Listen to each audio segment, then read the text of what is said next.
Cinderella का जन्म France के एक गरीब परिवार में हुआ था। सिंड्रेला जब 5 साल की थी तभी सिंड्रेला के माता पिता की मृत्यु हो गई थी। अब सिंड्रेला अपनी चाची सूफी और चचेरी बहन चारू के साथ रहती है, जो सिंड्रेला को बिल्कुल प्यार नहीं करती थी। सिंड्रेला की चाची सूफी और चारू दोनों सिंड्रेला पर खूब अत्याचार करते हैं, उनसे घर का सारा काम करवाते। सिंड्रेला उनके घर में सिर्फ एक नौकरानी बनकर रहती थी। ऐसे ही एक दिन पूरे गांव में घोषणा होती है, सुनो सुनो सुनो, इस राज्य के सभी लोग ध्यान से सुनो। हमारे राजा अनालिश के लिए एक कुशल और सुंदर राजकुमारी की तलाश है, जिसके लिए महल में कल रात एक सभा का आयोजन किया जा रहा है। उस सभा में जो लड़की हमारे राजकुमार को पसंद आएगी वही बनेगी फ्रांस की महारानी। सभा में इस राज्य की सभी युवा लड़कियों को आमंत्रित किया जाता है, सभी लड़कियां जरूर आए। घोषणा मिलते ही पूरे राज्य में खुशी छा जाती है। सभी लड़कियां खुद को उस सभा में ज्यादा से ज्यादा सुंदर दिखाने की तैयारी में लग जाती है। माँ, मैं सभा में क्या पहनूं? तू चिंता मत कर, मैं तेरे लिए आज ही मीना बाजार से 50,000 रुपए वाला लहंगा दिला दूंगी। सभा में तो तू ही सबसे सुंदर दिखेगी, देखना राजकुमार तुझे ही पसंद करेगा। हाँ मेरी बेटी, तुझसे सुंदर भला कोई है क्या इस पूरे शहर में? चल अब जल्दी से अपने चेहरे पर ये उपटन लगा ले, जिससे ये चांद सा चेहरा और निखर जाए। मैं तेरे लिए लहंगा लेकर आती हूँ। तभी सिंड्रेला भी उनकी बात सुन लेती है। चाची, बाजार जा रहे हो तो मेरे लिए भी कोई सस्ती सी फ्रॉक ले लीजिएगा, मेरे सारे कपड़े फट गए हैं, मैं सभा में क्या पहनकर जाऊंगी?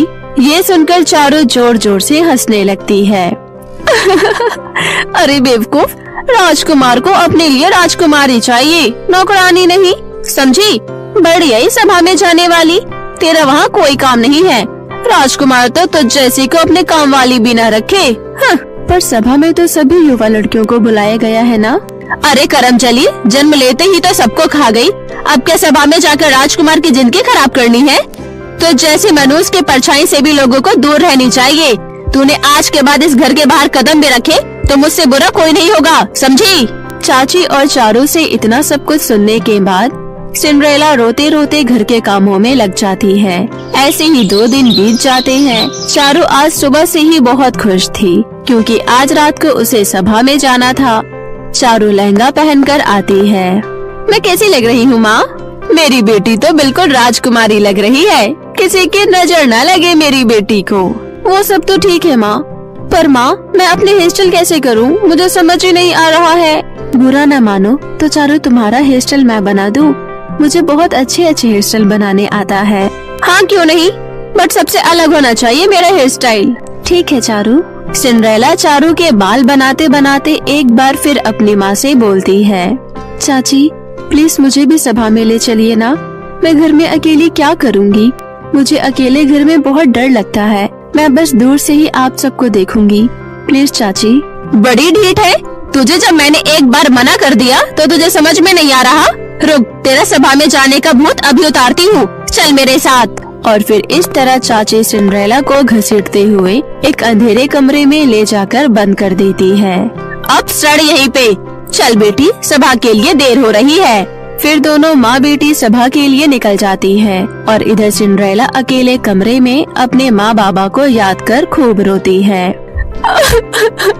माँ मुझे अंधेरे से बहुत डर लगता है। माँ पिताजी आप मुझे इतनी जल्दी छोड़कर क्यों चले गए? क्या मैं आप लोगों को पसंद नहीं थी?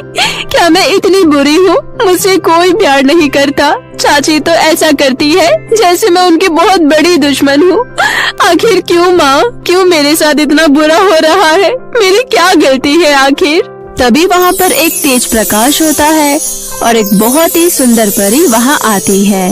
उठो सिंड्रेला, रो नहीं, मुझे तुम्हारी माँ ने एक संदेशा देकर मुझे यहाँ भेजा है। तुम इस दुनिया की सबसे खुशनसीब लड़की हो और तुम्हारी जिंदगी में बहुत सारी खुशियाँ आने वाली है, मेरे साथ आओ। और फिर इस तरह परी सिंड्रेला को अपने साथ बाहर लेकर आती है और अपनी जादुई सितारा छड़ी से सिंड्रेला के ऊपर कुछ जादू करती है। जादू करती ही सिंड्रेला नौकरानी से एक बहुत ही खूबसूरत राजकुमारी में बदल जाती है। सिंड्रेला, अब तुम उस सभा में जाने के लिए बिल्कुल तैयार हो। चलो अब मैं तुम्हें सभा तक छोड़ दूं। अब तुम सभा में जाओ, तुम्हारे साथ सब अच्छा होगा। लेकिन याद रहे 12 बजे से पहले तुम वापस आ जाना, वरना तुम फिर से पहले जैसी हो जाओगी। इतना बोलकर परी वहाँ से चली जाती है और सिंड्रेला सभा के अंदर जाती है। सिंड्रेला जैसे ही महल में पहुँचती है, सबकी नजर सिंड्रेला की तरफ ही होती है। अरे इतनी सुंदर लड़की कौन है? कहाँ से आई है? हमारे यहाँ की तो नहीं लगती, पर बहुत ही प्यारी है। चारों भी सिंड्रेला को देखकर उसे नहीं पहचान पाती है। चारों सिंड्रेला के आगे जाकर खड़ी हो जाती है। कुछ ही देर में राजकुमार अनालिश आते हैं। अनालिश के आते ही उसकी नजर सबसे पहले सिंड्रेला पर जाती है और उससे हटती ही नहीं है। राजकुमार को सिंड्रेला एक ही नजर में इतनी पसंद आती है कि वो उसे ही अपनी राजकुमारी के रूप में पसंद कर लेते हैं। राजकुमार सिंड्रेला की तरफ बढ़ ही रहे थे, लेकिन चारों को लगता है कि राजकुमार उसकी तरफ आ रहे हैं। देखो माँ, राजकुमार को मैं ही पसंद आई हूँ, वो मेरी तरफ ही आ रही है। तभी राजकुमार सिंड्रेला से कहते हैं, प्रिय, क्या आप मेरे साथ डांस करोगी? सिंड्रेला खुशी से हाँ कर देती है और राजकुमार के साथ डांस करने लगती है।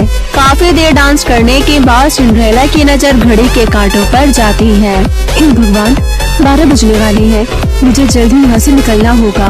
और फिर सिंड्रेला राजकुमार का हाथ छुड़ाकर वहाँ से चली जाती है। अरे सुनिए तो, हेलो, ये आपकी सैंडल तो लेते जाइए। लेकिन सिंड्रेला मुड़कर नहीं देखती और भागते हुए अपने घर की तरफ चली जाती है। इधर राजकुमार सिंड्रेला को हर तरफ ढूंढते हैं, लेकिन वो उसे कहीं नहीं मिलती। बस मिलती है तो उसकी एक सैंडल, जो भागते वक्त वहाँ छूट गई थी। राजकुमार सभा में उपस्थित सभी लड़कियों को वो सैंडल ट्राई करवाते हैं, पर वो किसी के पैरों में फिट नहीं आता। अगले दिन राजकुमार सिंड्रेला के यादों में ही खोया हुआ था। वो उसे भूल ही नहीं पा रहे थे। बार बार उसके दिमाग में सिंड्रेला ही आ रही थी। मंत्री, मुझे किसी भी हाल में इस सैंडल वाली लड़की चाहिए। मैं शादी करूंगा तो सिर्फ इसी सैंडल वाली लड़की से। राजकुमार, रात से हम हर जगह इस सैंडल वाले लड़के को ढूंढने की कोशिश कर रहे हैं, पर वो हमें कहीं नहीं मिली। वो मुझे नहीं पता, वो आसमान से तो नहीं आई थी ना, इसी राज्य से आई थी। जाओ और राज्य का एक एक घर छान मारो, मुझे हर हाल में वही लड़की चाहिए। जो हुकुम महाराज। और फिर मंत्री को सिपाही के साथ पूरे राज्य के एक एक घर में जाकर उस लड़की का पता लगाने की कोशिश करते हैं, लेकिन वो लड़की उन्हें नहीं मिलती। अंत में वो सूफी के घर आते हैं और वो सैंडल चारों को ट्राई करने देते हैं। ये मेरी ही सैंडल है, देखो मेरे पैरों में फिट भी आ गई। क्या बकवास है, सैंडल तुम्हारे पैरों से बड़ा है। तुम्हें झूठ बोलने पर इसकी सजा भी हो सकती है, इस बात का ध्यान रहे। माफ करना, ये मेरा नहीं है।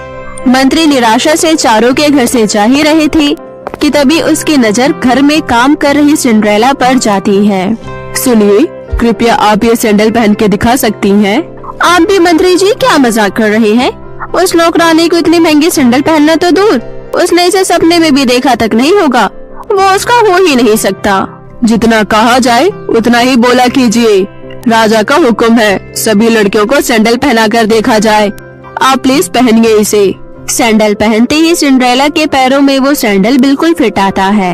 ये देखकर सभी हैरान रह जाते हैं। तो वो आप ही है जो रात में महल में आई थी, चलिए हमारे साथ। और फिर मंत्री सिंड्रेला को बहुत ही इज्जत के साथ महल ले आते हैं। अच्छा, तो आपका नाम सिंड्रेला है। सिंड्रेला, मैं आपको अपने राज्य और दिल की रानी बनाना चाहता हूँ, क्या तुम मुझसे विवाह करोगी? सिंड्रेला खुशी खुशी हाँ कर देती है और फिर सिंड्रेला और राजकुमार की बड़े ही धूमधाम से शादी हो जाती है और फिर दोनों खुशी खुशी महल में रहने लगते हैं। तो मेरे प्यारे दोस्तों, कैसी लगी आपको मेरी ये कहानी? मुझे कमेंट करके जरूर बताएं और इसे अपने दोस्तों के साथ भी शेयर करें।